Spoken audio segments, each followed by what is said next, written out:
오늘 아침 전북권 주요 뉴스입니다. 한여름에도 냉방기가 없어 찜통 같았던 버스터미널이 사라지고 있습니다. 전주 MBC 보도 이후 달라진 모습을 찾아가 봤습니다. 도시공원들이 사라지거나 난개발 위기에 처해 있습니다. 내년 7월 일몰제 시행을 앞두고 전주와 익산 지역 상황 취재했습니다.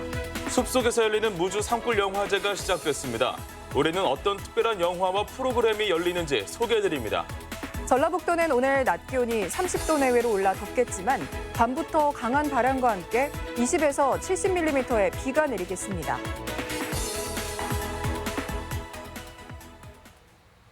여러분 안녕하십니까? 전주 MBC 뉴스투데이입니다.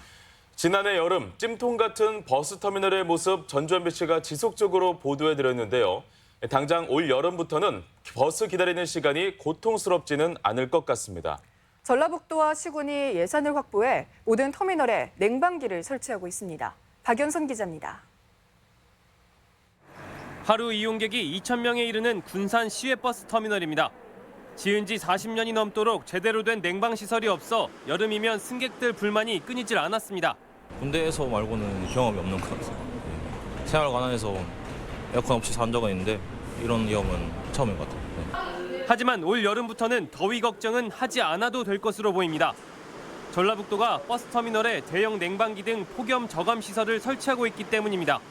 최근 때이른 더위가 이어지면서 바깥 기온은 30도에 가까운데요. 실내는 과연 어떨지 한번 들어가 보겠습니다.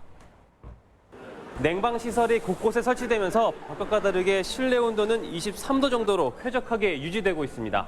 선풍기 막 1인 선풍기 막 들고 다니고 이랬는데 이제는 이제 에어컨 생기니까 시원하고 좀 좋은 것 같아요. 대다수 이용자가 고령층인 군 지역 터미널들도 달라지고 있습니다.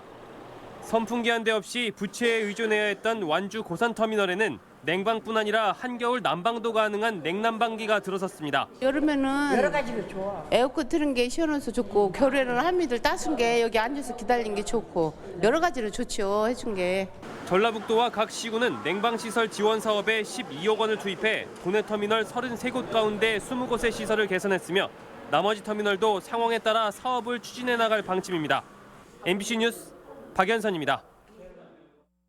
혁신도시로 이전한 공공기관들이 지역인재 양성과 취업 지원에 팔을 걷고 나섰습니다. 대학생을 대상으로 오픈 캠퍼스를 개설하는가 하면 실습 장비를 기증하고 업무 체험의 기회도 제공하고 있습니다. 유룡 기자입니다.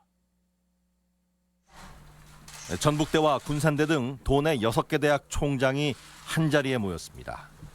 국민연금공단과 협약을 맺고 2학점이 주어지는 오픈 캠퍼스 개설에 합의했습니다. 여름방학과 겨울방학에 각각 4일 동안 공단 본부에서 전문가 특강과 실습을 해볼 수 있는 기회입니다. 기관의 업무와 어떤 기관 운영에 대해서 미리 습득하고 또 업무를 좀 체득해서 나중에 그 취업할 때 실질적 도움이 되게 하고요. 공공기관의 특성에 맞는 맞춤형 교육을 고민하던 대학으로서는 반가운 일이 아닐 수 없습니다. 국민연금공단뿐 아니라 국토정보공사와 전기안전공사도 이미 작년부터 오픈 캠퍼스를 진행 중이어서 선택의 폭은 넓습니다. 사전 오픈 캠퍼스를 통해서 교육을 시켜주면 우리 지역 인재들이 어떻게 앞으로 이런 기관에서 일할지 방법을 알고 길을 찾아가는 좋은 기회가 될 것 같습니다. 학점 인정 교육 기회뿐 아니라 현장 업무를 직접 체험해 볼 수 있는 기회도 산학연 협력 차원에서 마련되고 있습니다. 전기안전공사는 최근 전북대와 협약을 맺고 민간인과 대학생 대상 안전관리자 교육을 개설하는 한편 실험 실습 장비 39종을 기증하기도 했습니다. 책으로만 공부하던 것을 현장에 가서 직접 느끼고 보면서 그리고 저희가 제공한 계측 장비를 활용하면서 실제 실무에 직접 적용을 할 수 있으니까. 혁신도시 이전 공공기관이 지역 인재를 품기 위한 각종 지원에 나서면서 청년 취업의 문이 더 활짝 열릴 것으로 기대됩니다. MBC 뉴스 유룡입니다. 정부가 발표한 새만금 수변도시 개발 계획에 대해 전북환경운동연합은 수변도시의 지반이 취마될 우려가 있고 주변 배후 도시도 없는 신계류 같은 계획이라며 재검토를 주장했습니다. 반면 새만금 개발청은 지반 문제는 새만금 내 다른 부지처럼 공법으로 해결할 수 있고 나머지 문제도 계획 수립 과정에서 해법을 모색하겠다고 밝혔습니다. 1년 후면 도내 도시공원 수십 곳이 사라지거나 난개발될 위기에 처해 있습니다. 내년 7월부터는 상당수 도심공원이 토지주 맘대로 개발이 가능해지기 때문인데요. 재정이 열악한 자치단체들이 대책 마련에 부심하고 있습니다. 먼저 전주 지역 한범수 기자가 취재해봤습니다. 전주 덕진공원 건지산입니다. 이곳의 상당 부분이 개인 땅이지만 전주시가 공원으로 지정해놔 지금까진 시민들이 자유롭게 드나들고 이용했습니다. 하지만 내년부턴 시민들이 이곳을 이용할 수 없을지도 모릅니다. 도시공원 일몰제로 인해 내년 7월부턴 이 땅의 소유주가 공원을 개발할 수 있기 때문입니다. 지난 1999년 헌법재판소는 20년간 개발이 이뤄지지 않은 사유지는 자동으로 공원 부지에서 풀리도록 결정했는데 전주시 내 공원들도 예외가 아닙니다. 전주 화산공원 산책로입니다. 지금까지는 이 길을 따라 산 정상까지 올라갈 수 있었는데 앞으로 소유주가 원치 않으면 이곳 역시 이용에 제약이 생길 수밖에 없습니다. 황방산 공원과 완산공원, 인후공원 등 전주시 내 15개 공원이 모두 비슷한 상황으로 내년 하반기부턴 아예 공원이라 불리지 못할 수도 있습니다. 그래도 전주시에서 이런 공원 하나 정도 있는 게 큰 재산이거든요. 사라지면 안 되고 여기 이대로 있는 게 좋아요. 덕진공원의 경우 지금은 호수와 동물원, 승마장 등 주요 시설들이 하나의 녹지 속에 들어있지만 사유지 개발이 허용될 경우 시설 간 연계성이 떨어질 것이란 우려입니다. 전주시는 매년 130억 원을 들여 10년 동안 공원 내 사유지를 조금씩 사들이겠다는 계획입니다. 개발 가능지에 대해서는 1단계로 매입을 하고 그다음에 개발 불가능지에 대해서는 2단계로 매입을 하는 것이고요. 하지만 재정 자립도가 낮은 기초자치단체의 힘만으론 공원을 지키는 데 한계가 있습니다. 환경단체는 공원 내 사유지 소유자에게 재산세와 상속세 혜택을 줘 난개발을 막고 국고도 지원해야 한다고 주장합니다. 이제라도 도시공원 일몰제의 실효 시점을 3년간 유예해서 정부 그리고 시민단체, 토지 소유주들이 함께 모여서 구체적으로 어떤 방향으로 나아갈지 논의할 수 있게. 전주시는 공원 내 사유지 상당수가 종중이 소유한 곳이어서 급격한 개발은 없을 것이라고 예상하면서도 일몰제 시행에 따른 파장에 긴장하고 있습니다. MBC 뉴스 한범수입니다. 익산 역시 상황이 크게 다르진 않은데요. 익산시는 열악한 재정 여건을 감안해 일찌감치 민간 특례 사업에 나섰습니다. 이어서 이몽진 기자입니다. 익산 지역 5만 제곱미터 이상의 도시공원 8곳을 개발하는 데만 4천억 원이 소요될 것으로 추산됩니다.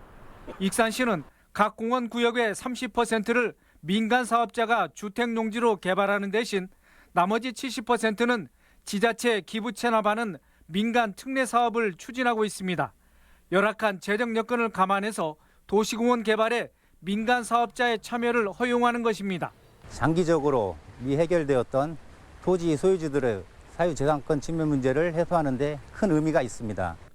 제1단계 조성 계획으로 마동과 수도산, 모인공원에 대해 민간 자본을 유치하기 위해 주민 설명회를 개최했습니다. 주민들은 사업 내용이 생소한 데다 재산권 행사가 가능한지 사업 전망에 대한 궁금증을 쏟아냅니다. 지금 있는 교통시설 가지고는 제가 볼 때는 3배 이상은 늘려야 된다고 보는데 거기에 대해서 참작을 해주세요. 익산시는 개발구역은 도시계획심의회나 민간협의회 심사를 거치도록 해서 난개발과 무단훼손을 막는다는 방침입니다. 하지만 배산공원의 경우 대표 공원으로서의 상징성이 크고 도심에 위치해 있어 민자 개발을 반대하는 목소리가 나오고 있습니다. 우선 공원 매입하고 민간에서 좀 아파트 건설을 하는데 이걸 좀 변경을 좀 요구를 하고 있습니다. 경관을 해치지 않게. 도시공원 개발 사업은 다양한 휴식과 체험시설 조성, 공공주택 건립을 위한 시책으로 익산시는 올 연말 토지 매입을 시작으로 오는 2022년 준공 예정입니다. 다만 토지주와 민간 사업자 간의 갈등이나 환경 훼손에 대한 우려를 어떻게 해소할지 자치단체 고민이 적지 않아 보입니다. MBC 뉴스 임홍진입니다. 농협과 전북은행이 소상공인 대출에 가장 적극적인 것으로 나타났습니다. 금융강도건 전북지원이 2016년부터 3년간 소상공인 대출을 분석한 결과 도내 금융기관 가운데 농협이 540억 원으로 가장 많았고 전북은행이 444억 원으로 뒤를 이었습니다. 규모별로는 SC제일은행이 점포수가 6개로 가장 적었지만 업체당 대출금은 평균 5,700만 원으로 가장 컸습니다. 아프리카 돼지열병에 대한 대응이 강화되고 있습니다. 전라북도는 시군과 특별방역 점검회의를 갖고 밀집 사육이나 음식물을 사료로 쓰는 농장 등 바이러스에 취약한 농가의 철저한 점검과 방역을 당부했습니다. 아프리카 돼지열병은 분비물을 통해 직접 전파되는 질병으로 40도 이상의 고열과 구토, 피부 출혈이 특징이며 치료약이 없어 예방이 중요합니다. 초여름 영화축제인 무주 산골영화제가 어제 개막했습니다. 25개 나라에서 온 100편이 넘는 영화를 즐길 수 있는 올해 영화제에서는 가족 단위 관객을 위한 특별한 프로그램도 진행되고 있다고 합니다. 허윤호 기자입니다.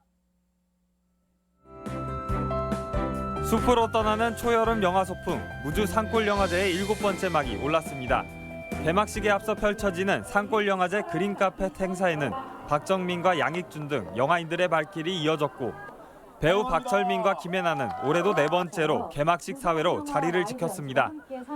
개막작은 신상옥 감독이 연출한 북한 영화 불가사리. 가수 MC 메타가 참여하고 김태용, 윤세영 감독이 재해석해 힙합과 개수영화가 만나는 파격적인 작품이 개막식 이후 상영됐습니다. 뜻하지 않게 남한 감독과 북한 감독이 함께 영화를 만든 현재 우리나라에 필요한 평화와 관련된 부분에서 좀 의미심장한 부분이 있다고 보고요.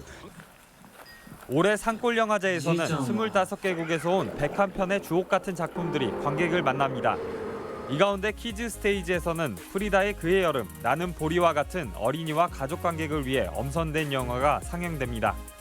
또 넥스트 액터 프로그램을 통해 파수꾼과 사바에 출연한 배우 박정민을 집중 조명하고 야외 토크도 진행합니다.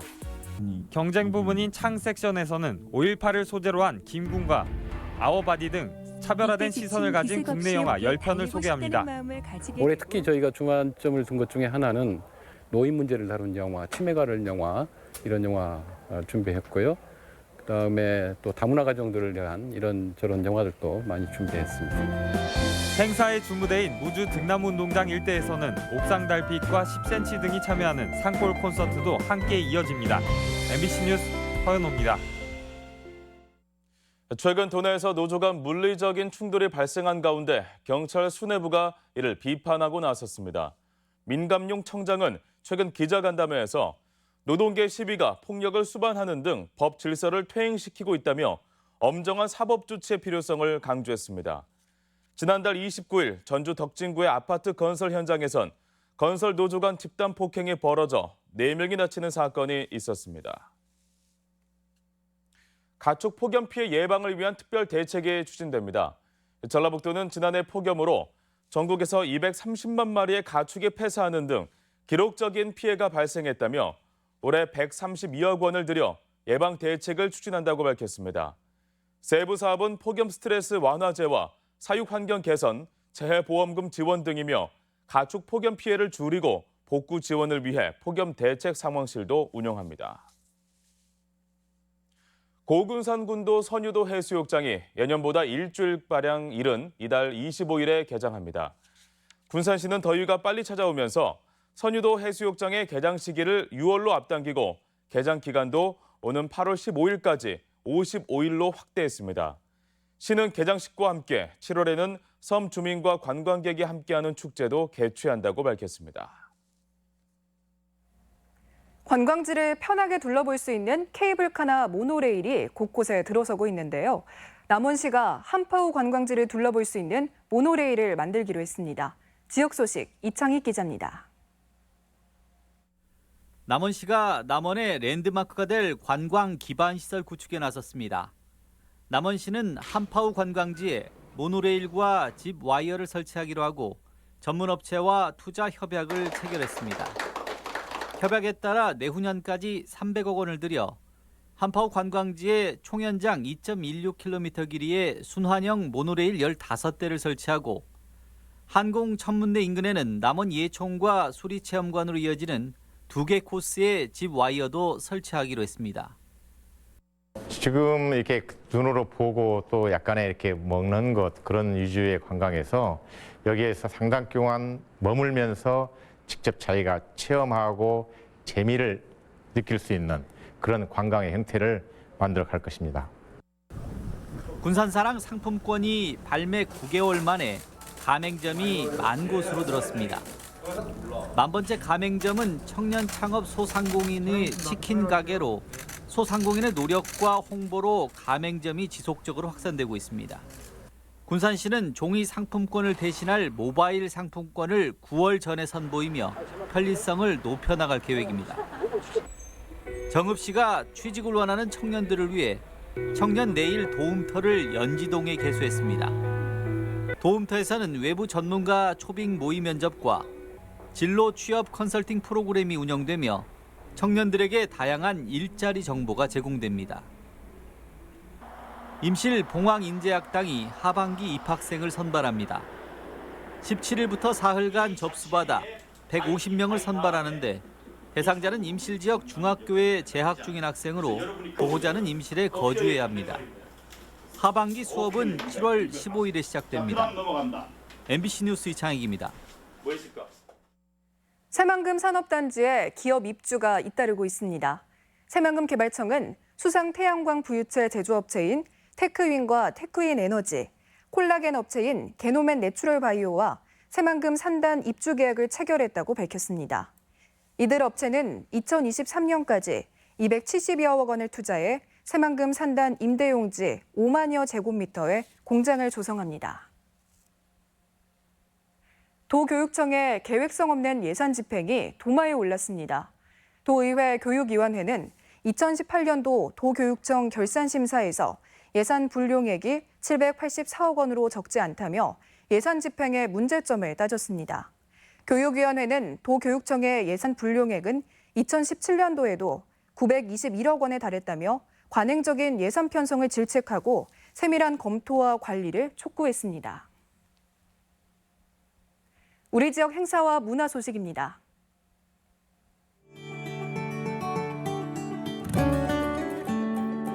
중국 베이징의 흑기사 사중 창단이 오는 9일 군산 예술의 전당에서 클래식 음악회를 무료로 공연합니다. 사단법인 소리문화창작소 신이 오늘 한국소리문화의 전당에서 울림을 주제로 3.1운동 100주년 기념음악회를 갖습니다. 예술집단 고하가 오늘부터 8일까지 우진문화공간에서 러시아 사실주의 연극 안녕 모스코바를 공연합니다. 소통의 부재를 다룬 블랙 코미디 연극 그게 아닌데가 내일부터 9일까지 전주 창작 소극장 무대에 오릅니다. 심호 장혜숙의 문인화전이 완주 향토예술문화회관에서 열리고 있습니다. 제64회 현충일 추념식이 오늘 국립임실호국원 현충탑 광장에서 거행됩니다. 전주시가 내일 한국전통문화전당에서 시민의 축제의 장인 제61회 전주시민의 날과 한국의 꽃심 전주 선포 3주년 기념 행사를 갖습니다. 순창군이 내일부터 이틀간 순창읍 일품공원에서 찾아가는 어린이 안전체험 교실을 진행합니다. 무주군은 오늘부터 사흘간 산골영화제와 함께하는 반딧불이 신비탐사를 진행합니다. 예술인의 예술교육 프로그램 기획과 창작을 지원하는 창작예술학교 참가자를 모집합니다.